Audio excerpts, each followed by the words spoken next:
தேஜஸ் விமானம் விழுந்து விமானி உயிரிழப்பு. விமானப்படை வீரருக்கு கோவை மாவட்ட ஆட்சியர் அஞ்சலி. கோவை சூலூரில் இருந்து சென்ற சாகசம் செய்த தேஜஸ் விமானம் தீப்பிடித்து விமானி உயிரிழந்தார். சூலூர் விமானப்படை தளத்தில் அவரது உடலுக்கு கோவை மாவட்ட ஆட்சியர், மாவட்ட காவல்துறை கண்காணிப்பாளர் அஞ்சலி செலுத்தினர். துபாய் விமான கண்காட்சி நடைபெற்று வருகிறது. இந்தியா உள்பட 115 நாடுகளைச் சேர்ந்த நிறுவனங்கள் கண்காட்சியில் பங்கேற்றுள்ளன. நேற்று முன்தினம் பிற்பகல் 2:10 மணி அளவில் விமான சாகச கண்காட்சி நடைபெற்றது. இதில் சூலூர் விமானப்படை தளத்திலிருந்து சென்ற தேஜஸ் MK-1 இலகு ரக போர் விமானத்தின் விமானி 37 வயதான நமன் ஷியால் பறந்து சென்று சாகசம் செய்த விமானம் திடீரென வானிலிருந்து தரையை நோக்கி பறந்து வந்து கீழே விழுந்து தீப்பிடித்து எரிந்தது. இதில் விமானி நமன் ஷியால் பரிதாபமாக உயிரிழந்தார்.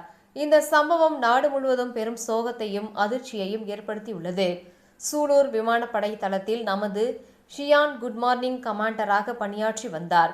விபத்து நடந்த விமானத்தை கண்காட்சியில் இடம்பெறுவதற்காக கோவையிலிருந்து துபாய் வரை அவர் இயக்கியதாக தெரிகிறது. அவரது உயிரிழப்பால் சூலூர் விமானப்படை தளம் சோகமாக காட்சியளிக்கிறது. சூலூர் விமானப்படை குடியிருப்பில் நமன் ஷியால் தனது மனைவி மற்றும் 7 வயது குழந்தையுடன் வசித்து வந்தார்.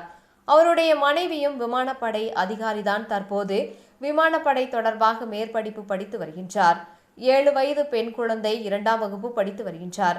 நமன் ஷியால் விமான விபத்தில் உயிரிழந்ததை அறிந்ததும் அவரது மனைவி மற்றும் 7 வயது குழந்தை கண்ணீர் விட்டு கதறி அழுதபடி இருந்தனர். நேற்று பிற்பகல் அவர்கள் நமன் ஷியால் உடல் கொண்டு செல்லப்பட்ட இமாச்சல பிரதேச மாநிலத்தில் உள்ள சொந்த ஊருக்கு விமானம் மூலம் சூலூரில் இருந்து புறப்பட்டு சென்றனர். இந்த நிலையில் இன்று தற்போது சூலூர் விமானப்படை தளத்தில் அவரது உடல் கொண்டு வரப்பட்டது. அவரது உடலுக்கு கோவை மாவட்ட ஆட்சியர் பவன்குமார் மற்றும் காவல் கண்காணிப்பாளர் கார்த்திகேயன் ஆகியோர் அஞ்சலி செலுத்தினர்.